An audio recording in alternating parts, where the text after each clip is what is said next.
अस्सलाम वालेकुम वरहमतुल्लाहि वबरकातुहू जिम सासुर हसन शाहिद यौ ځل بیا پښتو ټک یوټیوب چینل له تاسو په خدمت کې حاضر یم حکومت ګورو کو چرته تاسو دغه شان سامسنګ موبایل وی یا اوپو وی یا کیو وی دا سټیپ بای سټیپ آیفون سونی ایچ ټی سی او د دې ټولو موبایلو کې تاسو سره یو مطلب یو موبایل وی تاسو له داغي کوډونه نه درځي چې مطلب دا څنګه فارمیټ کما یا دی ایمیز څنګه چې کم داسې د موبایل کیمرا څنګه چې کم داسې سټیپ بای سټیپ چې څومره کوډونه دي د موبایل لپاره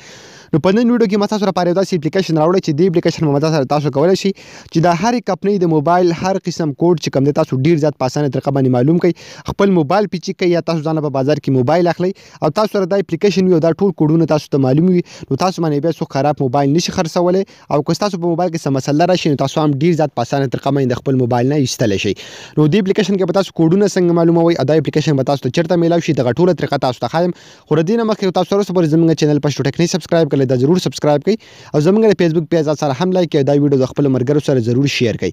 سمپل د اپلیکیشن لینک چې کوم د یوټیوب کې تاسو ته په ډسکرپشن کې میلاو شي کوم ملګری چې فیسبوک کې زموږ ویډیو ګوري نو تاسو کوم ویډیو ګوري دغه ویډیو د پاسه اعلان به تاسو ته لینک میلاو شي اپلیکیشن لینک په دا لینک باندې کلیک کړئ تاسو ته د اپلیکیشن میلاو شي او بیا په خپل موبایل کې انسټال کړئ کله چې تاسو انسټال کړئ نو په دې کې ډیر زیات سمپل انټرفیس ته سایت ته تاسو ته ښکاري دا کومې درې لیږي چې کوم دی تاسو له مخې لراشي 3 لاینز په دې باندې کلیک کړئ نو لاندې سټیپ بای سټیپ څومره چې د موبایل کمپنۍ د دې ټول د نمونه به تاسو ته راوړي به چې کله تاسو په کم یو نوم باندې کلیک کوئ د هغه کمپنۍ د موبایل ټول کوډونه چې کوم دي نو دا به تاسو له مخې راوړي مطلب که د فسټ اف آل په سامسنګ باندې کلیک کوم د سامسنګ استعمال چې کوم دی ډیر زیات دی نو تاسو ته ښکاري سټیپ بای سټیپ چې کوم دی په دې کې ایمی به تاسو په څه باندې چیک کوئ یا دغه شان اډ راغی د اډ ختم شي به زه تاسو ته طریقه ښایم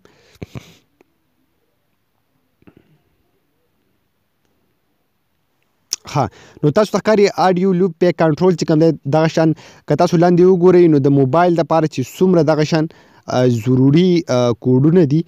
نو دا ټول په دې کې شته دی سافټویر ورسن انفو یعنې د دې ته کوم سافټویر شوی دی هغه تاسو مطلب د دې نه چیک کولی شئ داسې ټول معلومات چې کوم دی ډیټا کریټ ایس ډي کارت تاسو ته ښکاري دا چې کوم دی نام ډیټا کریټ ایس ډي کارت کوډ ډیټا یوز سټیټس تاسو ته ښکاري دا ټول سیسټم دی کوم دی تاسو ته دلته ښیي بلوټوث ټیسټ موډ یعنې تاسو په دې باندې بلوټوث چې کوم دی چیک کولی شئ ورسره که تاسو لاندې ریل ټایم کلاک ټیسټ یعنې تاسو په دې باندې بالکل صحیح ټایم چې کوم دی معلومولی شئ په دې کوډ باندې تاسو ته ښکاري لاندې چې کوم دی نو سټیپ بای سټیپ تاسو له څومره زیات کوډونه درکړي دا ټول چې کوم دی تاسو د موبایل لپاره لازمي کوډونه دي بیا که تاسو بیا په 3 لیکو باندې کلیک کوئ په اوپو باندې کلیک کوئ یا داسې سټیپ بای سټیپ په هر یو موبایل باندې چې کوئ کلیک کوئ نو تاسو ته به دلته د موبایل هر قسم کوډونه راوړي تاسو ته ښکاري که تاسو خپل موبایل چېرته فارمیټ کوئ اوپو موبایل او د هغې کوډ تاته نه معلوم نو تاسو ته سمپل په دې ځای کې بالکل کلیر لیکلی چې تاسو خپل موبایل له دې نه ډایرکټ فارمیټ کولی شئ یا که تاسو لاندې وګورئ نو ډیسیبلز نیټورک لاک دا تاسو د دې نه مطلب کولی شئ بیا چې کوم دی نو انیبل سبسیټ لاک تاسو ته ښکاري دا ټول سټیپ بای سټیپ څومره چې کوډونه دي نو ډېر زیات د کمال کوډونه دي او دا د هر ملګري په کار باندې شي راتله ځکه تاسو لاندې وګورئ د هر موبایل دغه شان د نوکیا موبایل کوډونه چې کوم دي تاسو را دلته درکلي دي د هر موبایل کوډونه چې کوم تاسو ته په دې ځای کې به میلاویږي اډ ختم شي به زه تاسو ته ښایم چې دلته د نوکیا لپاره کم لازمي او ضروري کوډونه دي تاسو ته ښکاري دا ټول د موبایل لپاره دا ایل سی ډي ډسپلی ټیسټ یعنې که تاسو چېرته ایل سی ډي چیک کوئ چې آیا د دې ډسپلی ټیک ده که نه ده نو تاسو په دې کوډ باندې چیک کوئ ټچ سکرین ټیسټ یعنې تاسو په دې باندې